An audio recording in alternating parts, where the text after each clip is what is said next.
सभापती महोदय, अत्यंत गंभीर आणि महत्त्वाचा मुद्दा आज महाराष्ट्र मुंबईच नाही तर मुंबईसह महाराष्ट्रामध्ये विविध भागांमध्ये नोंदणी नसलेली खाजगी रुग्णालय आणि नर्सिंग होम मोठ्या प्रमाणामध्ये आपल्याला आढळून येतात।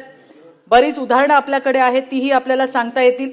आणि असे बनावट बोगस डॉक्टर आणि नोंदणीकृत नसलेले खाजगी हॉस्पिटल्स आणि नर्सिंग होम्स चालवत असल्याच्या तक्रारी सुद्धा आपल्याकडे आलेल्या आहेत।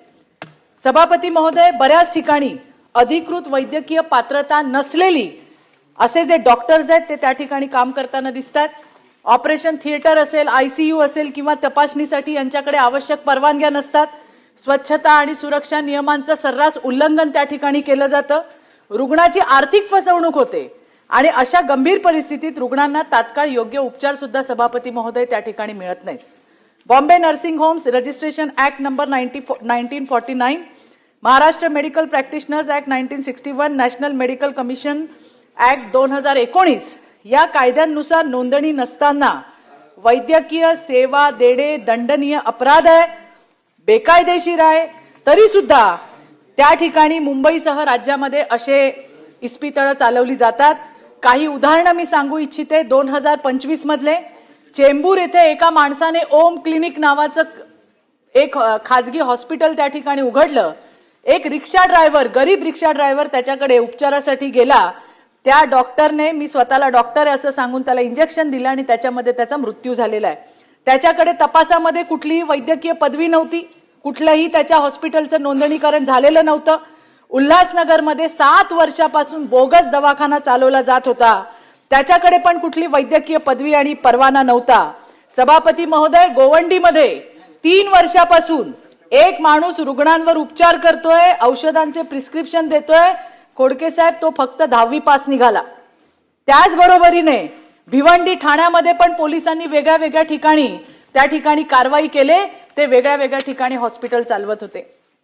मुंबईमध्ये नानावटीसारख्या नामांकित हॉस्पिटलमध्ये सुद्धा एक व्यक्ती बनावट कागदपत्रांच्या आधारे त्या ठिकाणी प्रॅक्टिस करत होता। सुनीलजी, खोटी वैद्यकीय पदवी दाखवून रुग्णांवर त्याने उपचार केले आणि नंतर त्याला सुद्धा अटक झाली आहे। पण असे बोगस डॉक्टर आणि नोंदणी नसलेली इस्पितळं याची संख्या सभापती महोदय मोठ्या प्रमाणावरती वाढताना दिसत आहेत। आता यांचे टार्गेट काय आहे? हे टार्गेट आहे झोपडपट्ट्या, गरीब वस्ती। इंजेक्शन, सलाईन आणि औषध देऊन त्या ठिकाणी उपचार केले जातात। वैद्यकीय परवाना नसताना सुद्धा वर्षानुवर्ष यांचे दवाखाने चालले, त्यांना बघायला कोण नाही, यांना विचारायला कोण नाही आणि त्यामुळे रुग्णांच्या जीवाला धोका निर्माण झाला। सभापती महोदय, मला शासनाला काही सूचना आणि 4 प्रश्न करायचे आहेत। पहिली सूचना, शासनाला राज्यभर बोगस डॉक्टर नोंदणी नसलेल्या रुग्णालयांच्या विरोधामध्ये विशेष मोहीम राबवली पाहिजे। दुसरं, सगळे नोंदणीकृत असे रुग्णालय आणि डॉक्टर यांची सार्वजनिक ऑनलाईन यादी सभापती महोदय त्या ठिकाणी जाहीर केली पाहिजे। प्रत्येक क्लिनिक आणि रुग्णालयाने नोंदणी प्रमाणपत्र सार्वजनिकपणे, म्हणजे मला आठवतंय लहानपणी आम्ही डॉक्टरकडे जायचो तर एका फ्रेम मध्ये त्याचं सर्टिफिकेट लटकलेलं असायचं, तिथे लावलेलं असायचं, पण आता तेही दिसत नाही। ते लावणं बंधनकारक केलं पाहिजे आणि नागरिकांना जर बोगस डॉक्टरची तक्रार करायची असेल तर त्याच्यासाठी एखादी हेल्पलाईन किंवा मोबाईल ऍप सुद्धा असणं अतिशय गरजेचं आहे। सभापती महोदय, शासनाला माझे स्पेसिफिक प्रश्न आहे की मागील 5 वर्षामध्ये अशी नोंदणी नसलेली बेकायदेशीर रुग्णालय आणि क्लिनिक याची संख्या किती? त्याच्यावर कारवाई करून तुम्ही आजपर्यंत त्याच्यातले किती क्लिनिक हे बंद केले, किती डॉक्टरांवर कारवाया केल्या? या 5 वर्षामध्ये बोगस डॉक्टर आणि बेकायदा क्लिनिकमुळे किती लोकांच्या मृत्यूच्या घटना घडल्या? राज्यातील जिल्हा आरोग्य विभागाकडून, हा विषय फक्त मुंबईचा नाहीच आहे, हा महाराष्ट्राचा विषय आहे आणि त्यामुळे राज्यातील जिल्हा आरोग्य विभागाकडून खाजगी रुग्णालयांची तपासणी वर्षातून किती वेळा केली जाते सभापती महोदय, हे सुद्धा विचारणं गरजेचं आहे। आरोग्य विभाग हे एका डिपार्टमेंटचंही काम नाहीये, त्यामुळे आरोग्य विभाग असेल, पोलीस यंत्रणा असेल, त्याबरोबरीने स्थानिक स्वराज्य संस्था यांच्यामध्ये संयुक्त तपासणी यंत्रणा शासन सुरू करणार आहे का? आणि सगळ्यात महत्त्वाचा विषय की या बोगस डॉक्टरांच्या विरोधामध्ये अधिक कारवाई प्रभावी करण्यासाठी विशेष राज्यस्तरीय टास्क फोर्स स्थापन करण्याचा सरकारचा विचार आहे का? सभापती महोदय। सभापती महोदय, सन्माननीय सदस्य चित्राताईंनी अतिशय एका गंभीर विषयावर सभागृहाचं लक्ष वेधलेलं आहे आणि बेकायदेशीर नर्सिंग होमच्या बाबतीमध्ये शासनाची भूमिका काय आहे असा त्यांचा प्रमुख प्रश्न आहे. महाराष्ट्र शुश्रूषा गृह नोंदणी अधिनियम 1949, नोंदणी अधिनियम 2021, कलम 5, कलम 9 यानुसार खरं तर चित्राताईंनी जे सांगितलं की हा 2 विभागांचा प्रश्न आहे. महानगरपालिकेतला जो प्रश्न आहे त्याच्यावर कारवाई करण्याचे अधिकार जरी महानगरपालिकेला असले तर ते दंडापुरते मर्यादित आहेत, परंतु याच्यावर खरी कारवाई जर करायची असेल तर याला आरोग्य विभागाला आपल्यासोबत घ्यावं लागेल आणि म्हणून हायकोर्टाने देखील काही डिसिजन दिलेले आहेत. सन्माननीय चित्राताईंनी जो प्रश्न विचारला की किती नर्सिंग होमवर आजपर्यंत कारवाई झालेली आहे, किती नोंदणीकृत नर्सिंग होम ही मुंबईमध्ये आहेत, तर 1371 नोंदणीकृत नर्सिंग होम ही मुंबईमध्ये आहेत आणि 35 नर्सिंग होमवर कारवाई करण्यात आलेली आहे.